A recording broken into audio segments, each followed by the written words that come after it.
სოფლიდანჯი 2015 წელს ორი მეგობრის ძალისხმევით შექმნილი ბიზნესია, რომელიც მაშინ ახალი სიტყვა იყო ელექტრონული კომერციის ბაზარზე, რადგან 10 წლის წინ მსგავსი ბიზნესები თითქმის არ არსებობდა. სოფლიდანჯი ელექტრონული კომერციის პლატფორმა იყო, რომელიც შესაძლებლობას აძლევდა ფერმერს თავისი პროდუქტი გაეყიდა ონლაინ, ხოლო მომხმარებელს აძლევდა შესაძლებლობას მარტივად, ინოვაციურად და უსაფრთხოდ მიეღო ეს პროდუქტები სახლში.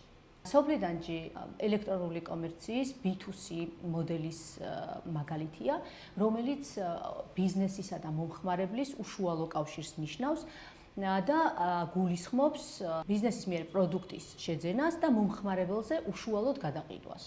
პრაქტიკულად ეს ნიშნავს იმას, რომ სოფლიდანჯის საოპერაციო მოდელი მოიცავდა საქართველოს სხვადასხვა რეგიონებში, სხვადასხვა ფერმერების მიერ, სხვადასხვა დასახელების პროდუქტის მოგროვებას, მათი ტრანსპორტირების უზრუნველყოფას, შემდეგ თბილისის ტერიტორიაზე პროდუქტის დასაწყობებას და მომხმარებლისთვის სახლში მიწოდებას.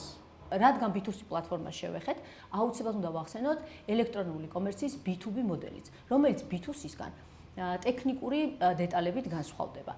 B2B მოდელის შემთხვევაში ბიზნესი სხვა ბიზნესებს აძლევს შესაძლებლობას გაიშიაროს მისი პლატფორმა და აძლევს მათ შესაძლებლობას გაყიდონ თავისი ბრენდით, თავისი სერვისი თუ პროდუქტი. ეს გულისხმობს ბიზნესის მხრიდან ლოჯისტიკური თუ მარკეტინგული გამოწვევების უზრუნველყოფას და ამაში გარკვეული საკომისიოს აღებას.